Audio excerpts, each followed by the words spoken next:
Hackers ने Pakistani restaurants में इस्तेमाल होने वाला सॉफ्टवेयर हैक कर लिया और 22 लाख शेयरों का डेटा इंटरनेट पर फरोख्त के लिए पेश कर दिया, जिसमें क्रेडिट कार्ड्स और मोबाइल नंबर्स का डाटा मौजूद है। ताहम FIA साइबर क्राइम सर्कल ने इस हवाले से अभी तक किसी भी किस्म की शिकायत मौसूल न होने का दावा किया है। इस सनसनीखेज वारदात के असरात पर बात करना बहुत अहम है। बिल्कुल, इस वक्त हमारे साथ साइबर एक्सपर्ट आसिफ इकबाल साहब मौजूद हैं, उनसे बात करते हैं। आसिफ साहब, बहुत शुक्रिया प्रोग्राम में ज्वाइन करने के लिए। आसिफ साहब, जरा नाजरीन को इलेबोरेट कीजिएगा, जरा उनको क्लैरिटी दीजिएगा, किस किस्म का डाटा था ये जो कि चोरी हुआ है, इतनी आसानी से चोरी हो कैसे गया और अब इसके बाद क्या होना चाहिए? बिस्मिल्लाहिर्रहमानिर्रहीम जी, मैंने भी खबर सुनी जिस तरह सब लोगों ने सुनी, और मेरे ख्याल से कि ये शायद मेरी अपनी ये असेसमेंट है इस हवाले से कि ये फेक न्यूज़ मुझे लग रही है। उसकी वजह ये है कि आपको भी पता है कि जब भी आप रेस्टोरेंट पे खाना खाने के लिए जाते हैं, आप वहां पे जाके जब पेमेंट करते हैं तो वहां पे बैंक की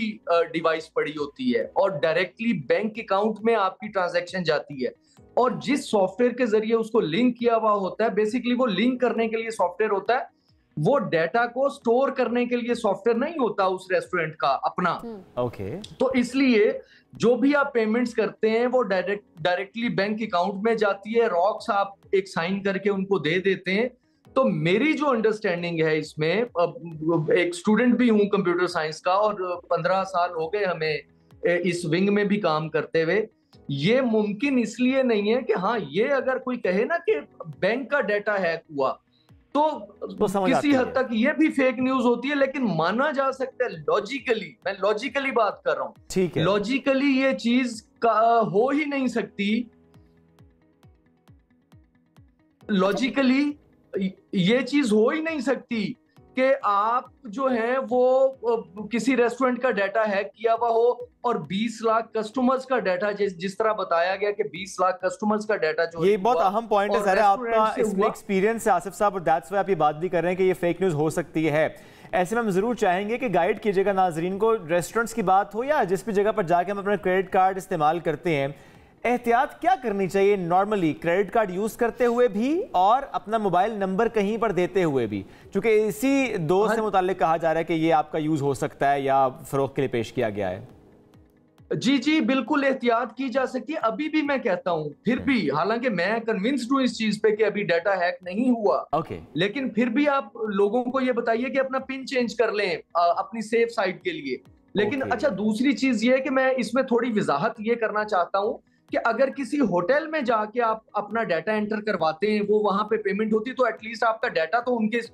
जो है ना सॉफ्टवेयर के अंदर जाके स्टोर होता है। और जो कंपनीज हैं जो डिलीवर करती हैं फूड आपको, अगर आपने उनकी वेबसाइट के थ्रू आपने ऑर्डर किया हुआ है तो वो डाटा हैक हो सकता है, तो ये पॉसिबिलिटी है। यानी आसिफ साहब, हम ये देखते हैं कि बहुत से लोग जो फूड डिलीवरी की चेन्स होती हैं उसमें अपना क्रेडिट कार्ड का डेटा एंटर कर देते हैं ताकि जब आपने ऑर्डर किया, आप क्रेडिट कार्ड से पेमेंट हो गई और खाना पहुंच गया, तो वहां से हैक हो सकता है। जी एब्सोल्युटली, वहां से अगर उस चेन की साइट हैक होती है तो उसके ऊपर तो ऑब्वियसली आपने अपना क्रेडिट कार्ड भी दिया हुआ है, वो शॉप एडमिन होती है एक वेबसाइट के अंदर जहां पे ये डेटाबेस होती है, जहां पे जाके ये चीजें स्टोर होती है, वो पॉसिबल है, बट रेस्टोरेंट से डायरेक्टली ये नहीं हो सकता। और दूसरी चीज एहतियात की जो आपने बात की है कि हम अक्सर रेस्टोरेंट पे खाना खाने के लिए जाते हैं, इंडिविजुअली आपका डाटा हैक हो सकता है, चोरी किया जा सकता है। वो इस तरह से कि आप किसी वेटर को या कैशियर को अपना क्रेडिट कार्ड या एटीएम आप पकड़ा देते हैं और आप उस पे वो उसको स्किम कर लेता है। स्किमिंग डिवाइसेस जो बिल्कुल छोटी 2 फिंगर्स के जितनी होती हैं, अगर वो स्किमिंग डिवाइस से उसको स्वाइप कर ले तो वो डाटा स्किमिंग डिवाइस के अंदर स्टोर हो जाता है, जिसके बाद आपका डुप्लीकेट क्रेडिट कार्ड बनाया जा सकता है। इसी तरह से अगर आप फ्यूल डलवाते हैं, गाड़ी में बैठ के आप दे दें, अपने सामने खाना खाने जाएं या फ्यूल डलवाएं या जहां भी आप पेमेंट कर रहे हैं, इलेक्ट्रॉनिक्स का सामान खरीद रहे हैं, वहां पे अगर आप पेमेंट कर रहे हैं तो अपने सामने उस अपने जो प्लास्टिक मनी है, वो क्रेडिट कार्ड है या एटीएम है, उसको अपने सामने स्वाइप करवाएं ताकि उसको कोई स्किम ना कर सके। जब तक वो स्किम नहीं होगा तब तक वो मिसयूज नहीं हो सकता। अच्छा आसिफ साहब, ये जो आपने फूड चेन्स की बात की कि हम ऑनलाइन खाना ऑर्डर करते हैं और ऑब्वियसली उसमें हम वो अपनी डिटेल्स कार्ड की सेव रखते हैं, क्या वो सेव जो हमने डिटेल्स की भी होती हैं कार्ड की, वो नुकसानदेह होता है, या फिर ये भी हो सकता है कि वन टाइम आप पे करें और उसके बाद आप अपनी डिटेल्स को वहां से डिलीट कर दें, या फिर यही बात है कि आपको कार्ड के थ्रू पेमेंट ही नहीं करनी चाहिए, किसी भी तरह से आपका डाटा हैक हो सकता है? जी, अगर तो आपने वन टाइम वहां पे जो है वो पेमेंट की है या आपने सेव किया या नहीं किया, लेकिन जब आपने वहां पे पेमेंट कर दी, अपना डाटा वहां पे एंटर कर दिया, वो उस साइट पे जाके स्टोर हो जाता है। तो वो अगर वो साइट ही हैक हो गई तो फिर आपका डाटा जो है वो जा सकता है। हाँ, वहां से अगर वो ऑप्शन देते हैं आपको रिमूव करने की, वैसे भी अगर आप सेव करें या ना करें, बट डाटा जो है वो अपने लिए आपने सेव किया कि नेक्स्ट टाइम जब आप ऑर्डर करने लगे तो वो खुद ही आ जाए, लेकिन उसका उस वेबसाइट के अंदर सेव होने से ताल्लुक नहीं है, वो आपकी डिवाइस और आपके अकाउंट से ताल्लुक है। जो ऑलरेडी आप पेमेंट कर चुके वो उसके पास डाटा सेव हो जाता है जाके।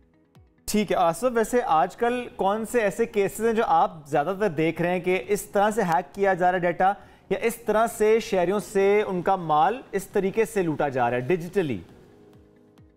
देखिए, उसमें जो सबसे ज्यादा जो देखने में आया है वो ये आया कि आपको एक लिंक, किसी भी को एक लिंक उसके नंबर पे भेज दिया जाता है और कॉल आ जाती है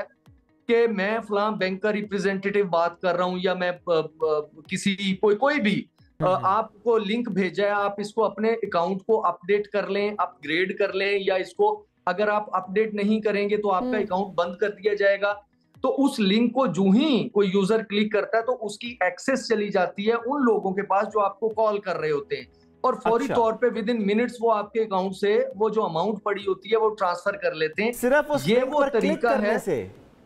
जी, उस लिंक पर क्लिक करने से ये बहुत अहम पॉइंट है, क्योंकि अक्सर ईमेल्स आ रही होती हैं, मैसेजेस आ रहे होते हैं, और वैसे ही चेक करने के लिए कि आखिरी ईमेल या मैसेज क्या है आप क्लिक कर लेते हैं। दैट मींस कि जब भी किसी अननोन ईमेल एड्रेस से या अननोन नंबर से कोई भी मैसेज आए जिसमें लिंक हो तो हमने उस पर क्लिक नहीं करना।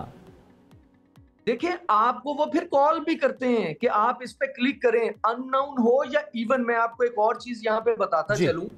कि आपको बैंक के नंबर से कॉल आती है, जो यूएन नंबर होता है बैंक का, जिसको आप कहते हैं हेल्पलाइन नंबर। वो कॉल करने वाला ये कहता है कि हम आपको हेल्पलाइन नंबर से आपको कॉल कर रहे हैं। हेल्पलाइन नंबर कॉल रिसीव करने के लिए होता है, कॉल डायल करने के लिए नहीं होता। डायल करने के लिए नहीं होता, ज़ाहिर है बैंक स्पीच पे बार बार यही बता रहे होते हैं कि आपने कभी भी बैंक आपको इस नंबर से कॉल नहीं करेगा, और अगर कॉल आती भी है तो आपने अपना पर्सनल डाटा शेयर नहीं करना। बहुत शुक्रिया, आसिफ इकबाल साहब हमारे साथ मौजूद थे।